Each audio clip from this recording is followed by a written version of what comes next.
A party boy, a wine lover, capable of driving you to ecstasy. And then madness. He won't strike you down. He'll smile, pour you a drink, and let you destroy yourself and everyone around you. This is Pantheon mythology, and this is Dionysus, the god that is completely unhinged. If you too are completely unhinged, then check out our limited edition desk mats, created in partnership with our friends at Epic Desk, available until the 3rd of August. Also Pantheon Apparel, our clothing brand inspired by myths, legends and folklore. We ship worldwide and are rated excellent on Trustpilot. Links to both in the description. Now, where's my Chablis?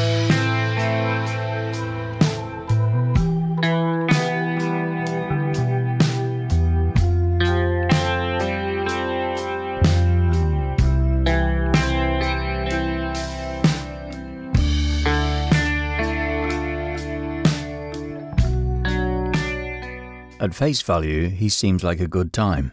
One of the Olympians, sure, but also one of the boys. Booze, check. Theatre, obviously. Ritual, pleasure, fertility, ecstasy, yes please. He brings the fun. But there's something else. The madness. He has one of the strangest origin stories in Greek mythology.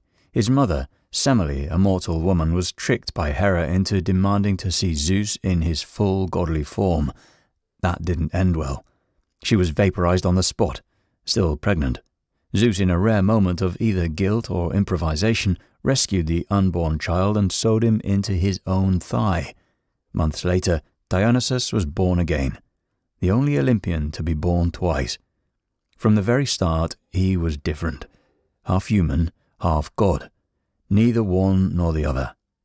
And that tension never left him. Eventually he made it to Olympus, but not without causing a stir. The gods already had their 12, so Hestia, the quiet goddess of the hearth, gave up her seat. She stepped aside willingly, either to avoid conflict or simply because she'd had enough of the chaos. Either way, Dionysus took her place, and let's just say, the vibe changed. He became the god of transformation, of letting go, and wine was his greatest gift. But for the Greeks, wine was sacred, civilized, powerful, and dangerous. You couldn't drink it unmixed. Straight wine was for lunatics, like myself. It stripped away control, peeled off the mask, and that was the point. Just ask poor Icarius, not to be confused with Icarus. Dionysus taught him how to make wine. Icarius shared it with villagers who'd never tasted anything like it. They got absolutely sloshed, assumed they were poisoned, and beat him to death. His daughter hanged herself in grief. Dionysus responded by unleashing a plague until they built a festival in Icarius's honor. That's the thing about Dionysus. His joy always has teeth. For a god born of Zeus, Dionysus never really felt at home in Greece. His cult didn't originate from temples of the polis. It came from the wilds, Thrace, Phrygia, or even farther still. Wherever it began, it arrived like a storm. Loud, strange, ecstatic. Women danced through the night, possessed by something no one could quite explain. Men wore animal masks. Rituals were a mashup of worship and frenzy. It didn't feel Greek, and that's what made it dangerous. You have to understand, the Greeks valued moderation, self-control, order. Dionysus was the opposite of all of that. He rejected logic. Worshippers howled instead of prayed. His rites spilled into mountains and forests, and the Greeks would argue, most disturbing of all, it was the women who led the charge. In a patriarchal society, that terrified people. Housewives and daughters weren't supposed to strip off and disappear into the woods, only to come back raving and bloodstained. So when this cult spread across the Greek world, many cities rejected him outright. He was met with suspicion, with fear, and no place resisted him more than Thebes, his own mother's city. Thebes ignored Dionysus. They insulted him, mocked him, denied his divinity. King Pentheus banned his rites, arrested his followers, and scoffed at the very idea that this pretty boy stranger was a god. But Dionysus didn't react with thunder or earthquakes like his peers may have. That wasn't his style. He arrived quietly, in disguise, calm, soft-spoken, charming, but when he smiled, the city started to break. The women of Thebes left their homes, abandoned their children, and fled into the hills. They became Maenads, raving women caught in this divine ecstasy, tearing wild animals apart with their bare hands. He dismantled Thebes from within, first its laws, then its families, then its sanity. And King Pentheus, he believed he could handle it, believed he could spy on the god's followers, expose the madness, and bring the order back to his city. Dionysus simply offered him the opportunity. He told Pentheus he'd need to disguise himself, dress like a woman to blend in with the Maenads. Just a suggestion, softly spoken, laced with flattery. Pentheus agreed, smiling, excited, convinced it was his idea. He followed Dionysus into the mountains, wearing robes and a wig, ready to watch the women in secret. But the women saw him first. They saw prey. The Maenads swarmed, tearing him apart with their bare hands, and the one who struck the first blow, howling with joy, was his own mother, Agave. Dionysus didn't kill the king. He set the stage and let the performance run its course. Pentheus wasn't the only one who'd learned the hard way. Dionysus doesn't discriminate, he believes in equality. You don't need to be a king. You don't even need to defy him loudly. A whisper of doubt is enough, and the consequences are almost always the same. Take King Lycurgus of Thrace. He saw Dionysus coming and didn't like it. The wild dancing, the drunk women, the loss of control. So he did what any rational ruler might do. He drove the god's followers out, imprisoned them, tried to push back the tide. But a fan of control freaks, Dionysus is not. He struck Lycurgus with madness. The king thought he was pruning a vine. It was his son. He hacked the boy to pieces, one limb at a time, laughing as he went. When the fog of madness lifted and the horror set in, it was too late. The land withered, crops died, the gods went silent. The oracle's answer was simple. The land would stay barren until Lycurgus was dead. So his own people turned on him, tore him apart, and Dionysus moved on. Then there were the daughters of Minyas, Leucippe, Arsippe, Alcatoe. No royal decrees, no threats, just a quiet refusal. While the rest of their city joined Dionysus's rites, these three stayed at home, spinning wool, telling stories, and laughing at the madness in the hills. So Dionysus paid them a visit. At first they saw a man, then a bull, then a lion, then a panther. The walls of their home dripped with ivy, music poured from nowhere. They screamed, they ran, they begged, but the god didn't speak. He just let the madness take root. In their frenzy, they drew straws to see which of their children would be sacrificed. Leucippe won.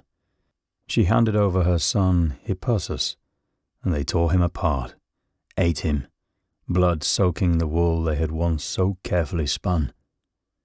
They were later turned into bats or owls, depending on the version. Either way, they were never women again. And then there were the pirates, a ship full of Tyrrhenian men who spotted a beautiful youth alone on the shore. They captured him, chained him up, planning to sell him into slavery. Only the helmsman warned them, "This one's different." He was right. The moment they set sail, things got weird.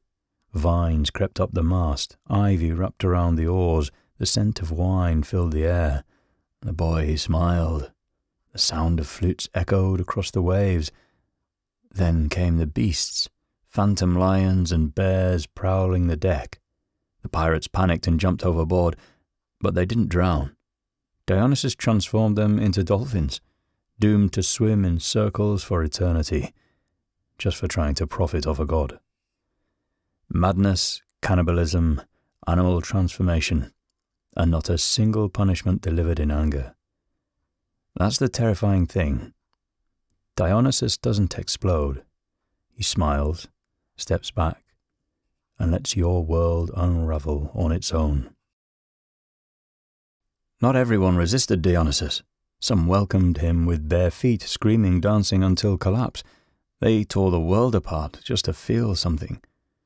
At the heart of it all were the Maenads, the raving ones, women who abandoned their homes, their roles, and their very names. They crowned themselves with ivy, wore animal skins, and ran into the mountains. In a society that demanded control and obedience, they surrendered completely to ecstasy, to the god, to madness. And the Maenads were empowered by something dark and divine. They could tear apart animals with their bare hands. They could kill men twice their size. But they weren't murderers in their own minds. They were instruments, one which Dionysus would move through. Then came the Satyrs, wild-eyed, half-man, half-goat, wholly unhinged. They were the embodiment of appetite, lust, hunger, pleasure, violence. They acted without thought. They didn't need to think. They danced and drank and chased and fought. They were pure instinct. In any other context, they would be terrifying. In Dionysus's world, they were holy. And somewhere in the mess, usually flat on his back, was Silenus, drunk, ancient, sometimes wise, sometimes useless.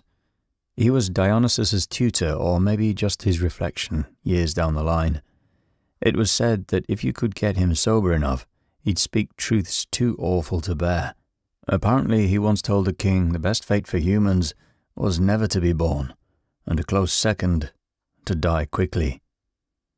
Together they formed Thyasus, a sacred procession of madness, drums, flutes, howling, ecstasy. Every dance, every move, every scream, every sip of wine pulled worshippers closer to the brink.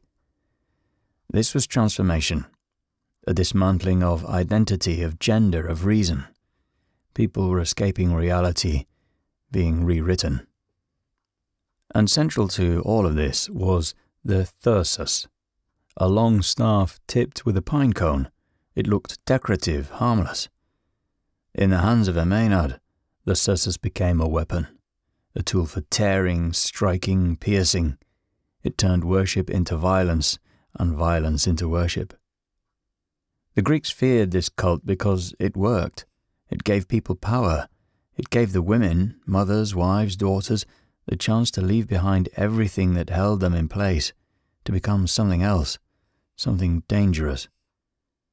And that's the core of Dionysus's worship. You let him in, you let go of your name, your past, your body. You screamed until your voice gave out, danced until your feet bled, tore apart flesh, animal or human, without blinking. And when it was over, if it ever was, you woke up somewhere in the woods, naked, shaking, ecstatic. And you say, "Thank you, Mr. Dionysus." He's the god of masks, of theatre, of pretending to be someone else until you forget who you are. On the stage, in the festival, in the frenzy of his rites, identity is never fixed. You can be woman or man, noble or beast, hero or monster. The mask is sacred, and the moment you put it on, you disappear. The Greeks credited him with the birth of theatre. The god of wine also presided over tragedy. It fits, doesn't it? He brings ecstasy and collapse. In the city of Athens, the festival of Dionysia was entertainment. It was religious, civic, transformative. Thousands gathered to watch actors cry, rage, kill, die, and through them, the crowd felt, cried, raged, were changed. It was catharsis. It was worship. And Dionysus understood this better than anyone. He wanted immersion and surrender. To follow him meant wearing a mask and losing yourself in it, for a moment, or most likely, forever. His origin reflects this. Born twice, first from a mortal womb, Then from Zeus's thigh he exists in between, neither god nor man, neither one birth nor two. His entire existence defies categories. He is contradiction, joy and grief, beauty and terror, order and frenzy. He's not here to resolve opposites. He's here to show you that they were always the same. That's why his madness is so dangerous. It makes you question who you are. And once you do that, once the boundaries start to blur, it's hard to put yourself back together. For Dionysus, liberation isn't freedom from chains. It's freedom from identity, from logic, from stability, and for some, that's salvation. For others, it's ruin. This god is completely unhinged because he didn't punish like the others. He walked into your city smiling, handed you a cup, and waited you to tear your own world apart. Zeus might kill you, Poseidon might drown you, but Dionysus left you alive, just not as yourself. He made rulers forget they were kings. He turned mothers into executioners. He took what was sacred and twisted it until it snapped. And no one saw it coming, because it never looked like punishment. It looked like joy, revelation, worship. Slowly, willingly, from the inside.